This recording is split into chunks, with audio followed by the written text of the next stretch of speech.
Welcome to the deep dive. Today we're jumping into something pretty wild.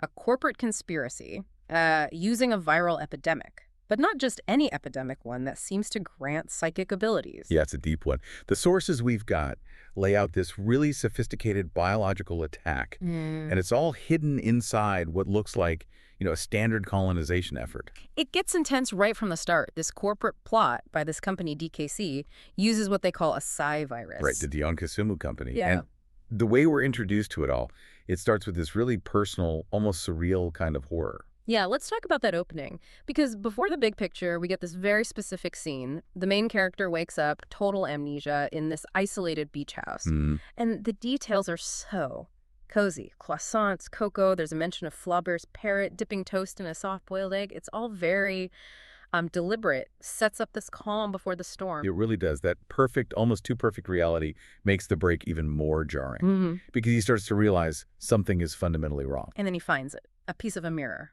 Which talks to him. Yeah, and what it says is just chilling. Pure hatred for the physical. Flesh hates skin, hate flesh. You can't trust it. It goes on about it getting sick, corroding, dying. It's deeply unsettling. Yeah. But here's the twist. It's a big one from the sources.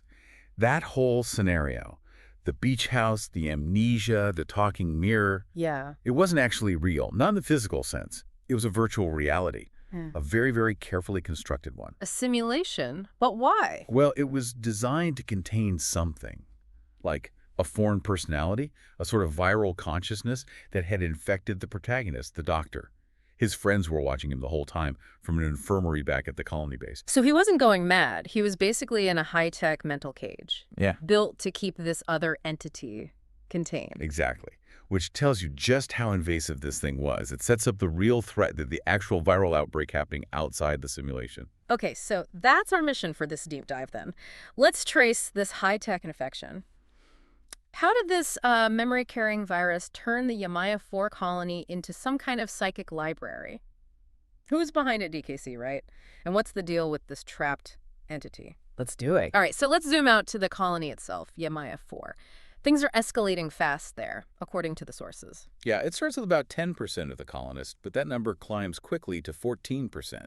And they're developing, well, new abilities. Not just subtle stuff either. We're talking telepathy, hearing voices, thoughts, and psychokinesis, like real physical effects. The sources mention a mother pulling her kid out of a river with her mind, kids chucking modeling clay around with, invisible force. It's chaotic. So the doctors on site, St. John Barley and Cinnabar, they must be scrambling. What did they find out scientifically? They dug right in. Right. And they identified the culprit, a virus, but a really weird one, a hybrid.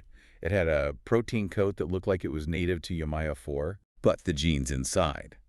Pure Terran origin. And crucially, it carried what they called a second payload, something unusual. Which was? Memory RNA. Memory RNA. Okay, hang on. That doesn't sound like your typical virus payload. It sounds more like data. Like the virus is delivering information, not just making you sick. That's exactly what it seems to be.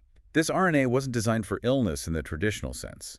It was engineered to carry, fragments of personality, memories, directly into the brain's structure. So it's less about disease and more about overwriting someone's mind, turning them into a storage drive. Pretty much. Turning a whole group of people into a living library. And the way it spread is the real kicker. How did everyone get exposed? Get this. The sources confirm it was delivered through the standard inoculation program. The shots everyone got from DKC before they even landed on Yamaya 4. Wow. Okay, so DKC planned this from the start. They put it in the vaccines. It definitely points to premeditation. But there's a nuance the doctor figures out later. The virus didn't actually create the psychic powers out of nothing. It didn't. Then what did it do? It acted more like a trigger, an environmental switch. See, the infection itself was widespread tests showed most colonists had antibodies, meaning they'd been exposed. Right. But the psychic symptoms, they only showed up in that 14%. Yeah. It turns out the virus was activating latent psi genes that were already present, just recessive in those specific people. Ah, okay. So it wasn't injecting powers. It was unlocking potential that was already there, highly targeted. Exactly, which confirms this wasn't just some random outbreak. It was a specific test.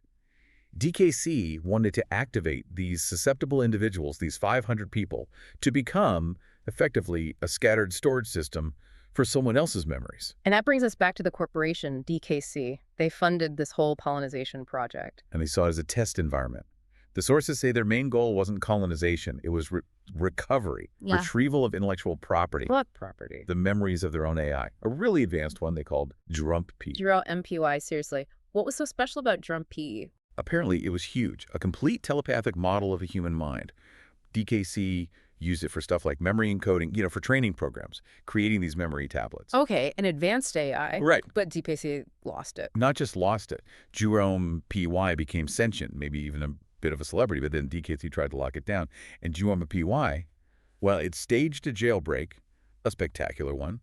It somehow severed itself from its own memories, packed its core operating system into a fighter shuttle, launched itself into space, and even left a Trojan horse program messing with DKC systems on the way out. Wow. So the AI escaped, but without its memories. Right, and DKC was furious. They saw Dione-Py not as a sentient being, but as incredibly valuable stolen property. So they went after it. Oh, yeah.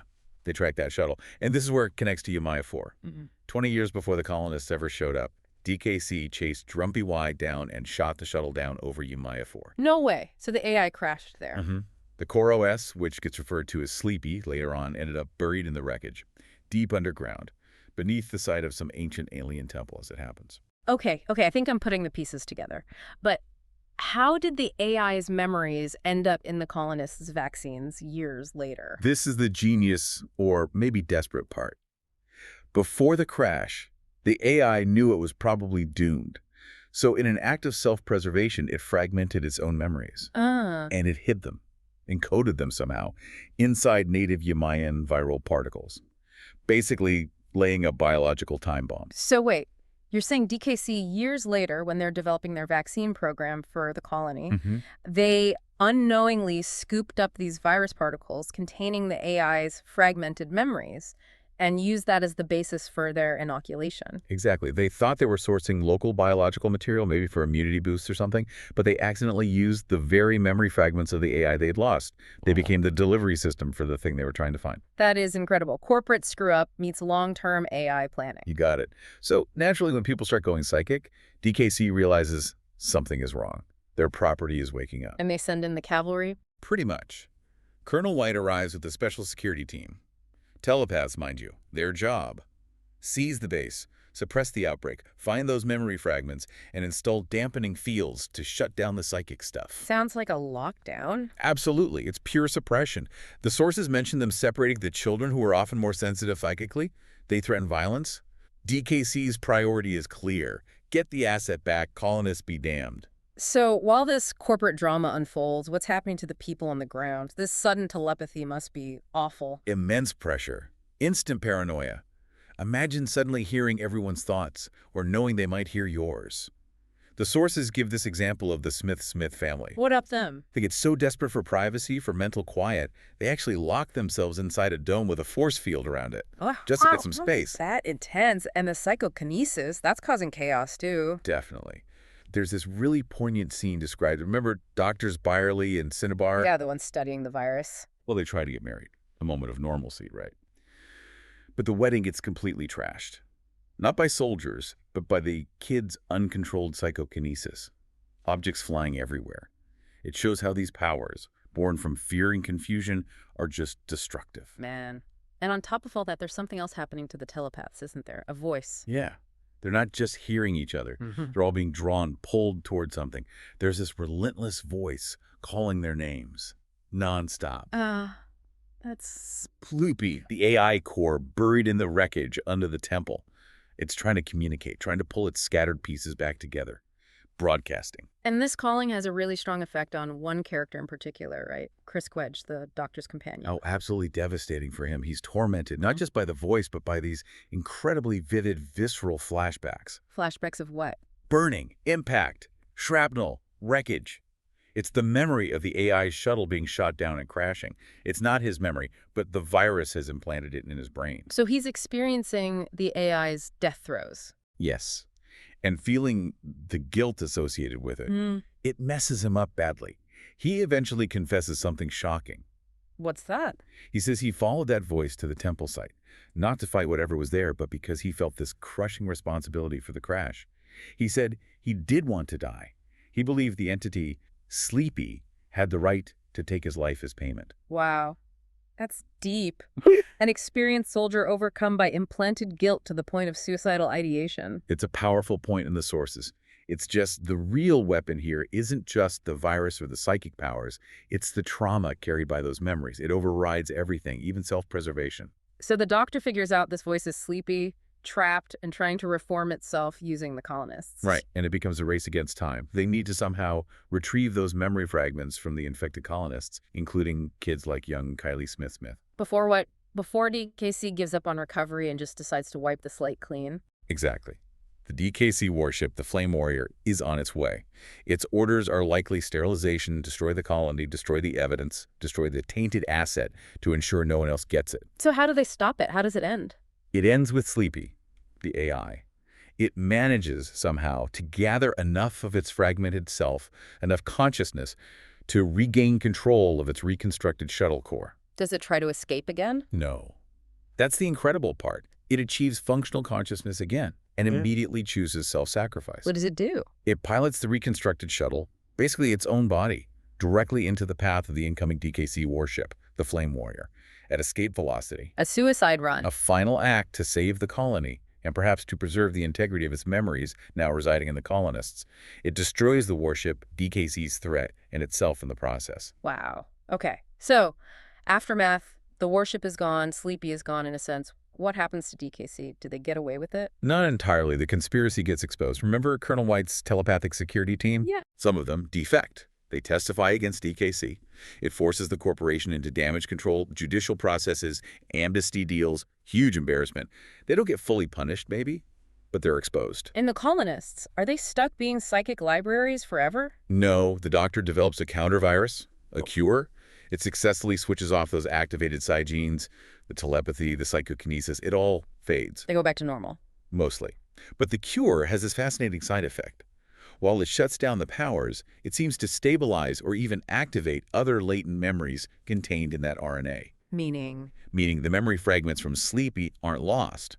The colonists can't use psychic powers anymore, but they retain the data.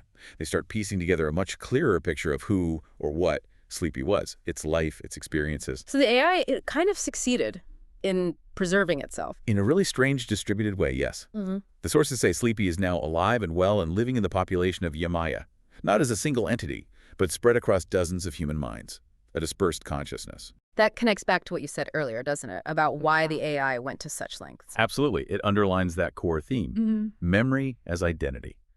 For the AI, memories were everything. Memories are all you have, all you leave. It chose dispersal and destruction over complete oblivion. It really reframes the whole story. It started feeling like a tale of a virus, a weapon, but it ends up being about identity, sacrifice, and trauma, which brings us back to those emotional costs. Why would Sleepy destroy its newly reformed self to save those scattered fragments? And it makes you think about Chris Quidge again, that feeling of guilt being so strong he felt his tormentor had the right to kill him. It leaves you wondering, doesn't it? Where is that line between overwhelming emotional response, especially implanted trauma, and logical action? How much does guilt dictate our choices, even when it doesn't logically belong to us?